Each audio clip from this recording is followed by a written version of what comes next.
साथियों नमस्कार। स्वागत है आप सभी का आपके अपने यूट्यूब चैनल में। आज का इस वीडियो में लेकर आए हैं जनरल नॉलेज के टॉप 30 क्वेश्चन जो आपकी आगामी सभी परीक्षाओं के लिए हेल्पफुल होने वाले हैं।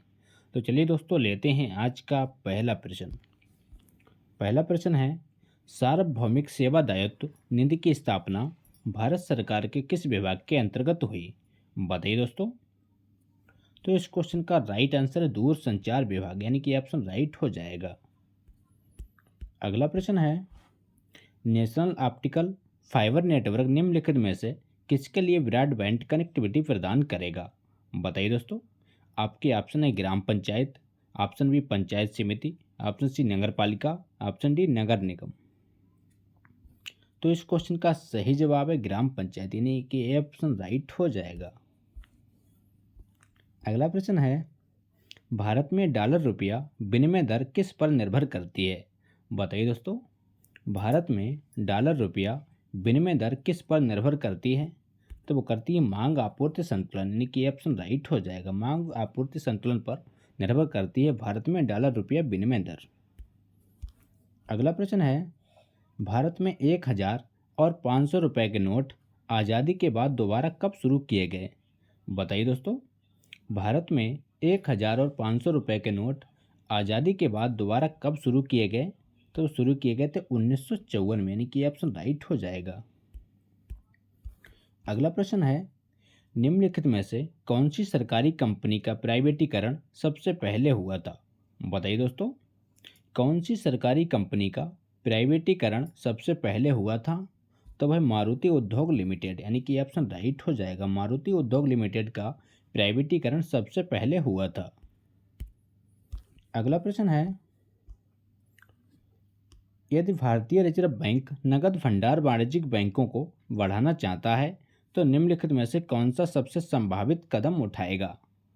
तो इस क्वेश्चन का राइट आंसर है खुले बाजार में बॉन्ड खरीदना, यानी कि ऑप्शन राइट हो जाएगा। अगला प्रश्न है, निम्नलिखित देश में से कौन सा देश इस देश से भारत में एफडीआई के संदर्भ में भारतीय अर्थव्यवस्था में राउंड ट्रिपिंग से संबंधित सबसे अधिक समस्याएं पैदा करता है? तो इस क्वेश्चन का राइट आंसर है मॉरिशस, यानी कि बी ऑप्शन राइट हो जाएगा। अगला प्रश्न है, उदार विनिमय दर प्रबंधन प्रणाली कब लॉन्च की गई? बताइए फ्रेंड्स। उदार विनिमय दर प्रबंधन प्रणाली कब लॉन्च की गई? तो वो लॉन्च की गई 1992 में, यानी कि सी ऑप्शन राइट हो जाएगा। अगला प्रश्न है, भारत में किस राज्य में सर्वाधिक निर्यात उन्मुख इकाइयाँ हैं? बताइए दोस्तों। भारत में किस राज्य में सर्वाधिक निर्यात उन्मुख इकाइयाँ हैं? तो वो है कर्नाटक राज्य में, यानी कि ऑप्शन राइट हो जाएगा। कर्नाटक राज्य में सर्वाधिक निर्यात उन्मुख इकाइयाँ हैं। अगला प्रश्न है, बीज फसल बीमा योजना किस वित्तीय वर्ष में शुरू की गई? बताइए दोस्तों। बीज फसल बीमा योजना किस वित्तीय वर्ष में शुरू की गई?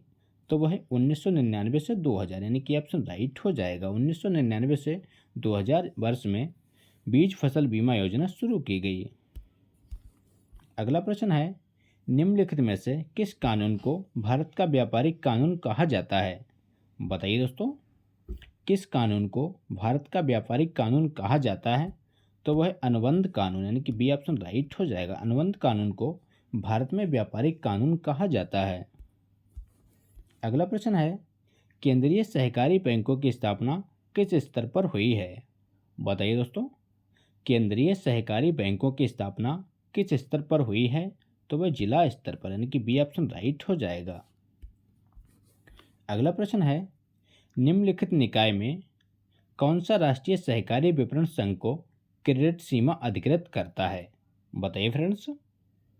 तो इस क्वेश्चन का राइट आंसर है नाबार्ड, यानी कि डी ऑप्शन राइट हो जाएगा। नाबार्ड का मुख्यालय कहाँ है? इसका आंसर कमेंट बॉक्स में दीजिए।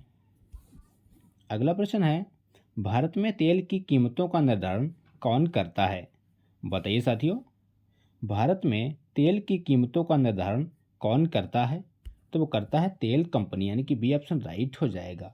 तेल की कंपनियों के द्वारा भारत में तेल की कीमतों का निर्धारण किया जाता है। अगला प्रश्न है, भारत के व्यापार का कितना प्रतिशत समुद्र द्वारा होता है? बताइए दोस्तों।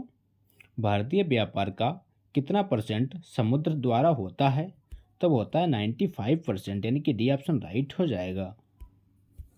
अगला प्रश्न है, राष्ट्रीय बागवानी मिशन कितने राज्यों में है? बताइए दोस्तों, राष्ट्रीय बागवानी मिशन कितने राज्यों में है? तो वह 18 राज्यों में, यानी कि सी ऑप्शन राइट हो जाएगा। 18 राज्यों में है राष्ट्रीय बागवानी मिशन। अगला प्रश्न है, शिवरमन समिति की सिफारिशों के आधार पर निम्नलिखित में से किसकी स्थापना की गई? बताइए दोस्तों, शिवरमन समिति की सिफारिशों के आधार पर निम्नलिखित में से किसकी स्थापना की गई? तो वो की गई नाबार्ड की, यानी कि डी ऑप्शन राइट हो जाएगा। अगला प्रश्न है, भारतीय रिजर्व बैंक के दिशा निर्देशों के अनुसार निम्नलिखित में से कौन सा निवेश बैंक की सबसे अधिक जोखिम मुक्त संपत्ति है? बताइए दोस्तों, इंपॉर्टेंट प्रश्न है। तो इस प्रश्न का राइट आंसर है सरकारी सुरक्षा, यानी कि सी ऑप्शन राइट हो जाएगा। अगला क्वेश्चन है, समुद्री उत्पाद निर्यात विकास प्राधिकरण की स्थापना कब की गई? बताइए दोस्तों, समुद्री उत्पाद निर्यात विकास प्राधिकरण की स्थापना कब की गई? तो वो की गई थी 1970 में, यानी कि डी ऑप्शन राइट हो जाएगा। अगला प्रश्न है, भारतीय स्टेट बैंक की सहायक कंपनियों का राष्ट्रीयकरण कब हुआ? बताइए दोस्तों, मोस्ट इंपॉर्टेंट क्वेश्चन है। भारतीय स्टेट बैंक की सहायक कंपनियों का राष्ट्रीयकरण कब हुआ था? तो हुआ था 1959 में, यानी कि बी ऑप्शन राइट हो जाएगा। 1959 में भारतीय स्टेट बैंक की सहायक कंपनियों का राष्ट्रीयकरण किया गया। अगला प्रश्न है, सुनहरी क्रांति निम्नलिखित में से किससे संबंधित है? बताइए दोस्तों, सुनहरी क्रांति निम्नलिखित में से किससे सर्वाधिक संबंधित है? तो संबंधित है राष्ट्रीय बागवानी मिशन, यानी कि ऑप्शन राइट हो जाएगा। राष्ट्रीय बागवानी मिशन से संबंधित है सुनहरी क्रांति, याद रखिएगा।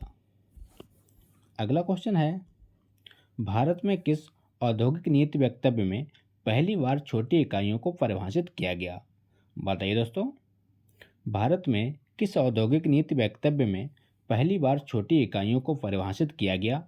तो वह है औद्योगिक नीति वक्तव्य 1977, यानी कि बी ऑप्शन राइट हो जाएगा। अगला प्रश्न है, भारत में औद्योगिक लाइसेंसिंग आखिरकार कब खत्म की गई? बताइए फ्रेंड्स, भारत में औद्योगिक लाइसेंसिंग आखिरकार कब खत्म की गई? तो वह 1991 में, यानी कि डी ऑप्शन राइट हो जाएगा। अगला क्वेश्चन है, निम्नलिखित में से किस उद्योग को चाइल्ड लाइफ प्रोटेक्शन कहा जाता है? बताइए फ्रेंड्स, किस उद्योग को चाइल्ड लाइफ प्रोटेक्शन कहा जाता है? तो वो कहते हैं चीनी उद्योग को, यानी कि डी ऑप्शन राइट हो जाएगा। चीनी उद्योग को चाइल्ड लाइफ प्रोटेक्शन कहा जाता है। अगला प्रश्न है, निम्नलिखित में से कौन सा भारत में आर्थिक खुफिया परिषद की अध्यक्षता करते हैं? बताइए फ्रेंड्स, कौन भारत में आर्थिक खुफिया परिषद की अध्यक्षता करते हैं? तो वो करते हैं वित्त मंत्री, यानी कि डी ऑप्शन राइट हो जाएगा। वर्तमान में देश का वित्त मंत्री कौन है? इसका आंसर कमेंट बॉक्स में दीजिए। अगला प्रश्न है, निम्नलिखित में से कौन सी जगह आरबीआई की नोट छपाई की नहीं है? बताइए फ्रेंड्स, कौन सी जगह आरबीआई की नोट छपाई की जगह नहीं है? आपके ऑप्शन है देवास, मैसूर, चेन्नई या नासिक।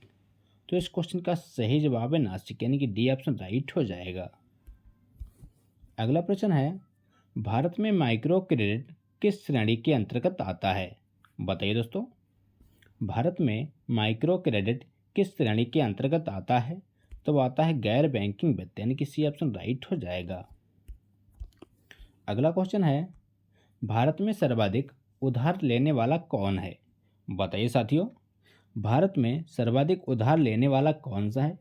तो वह भारत सरकार, यानी कि डी ऑप्शन राइट हो जाएगा। अगला प्रश्न है, निम्नलिखित में से किस बायोम में पेड़ नहीं है?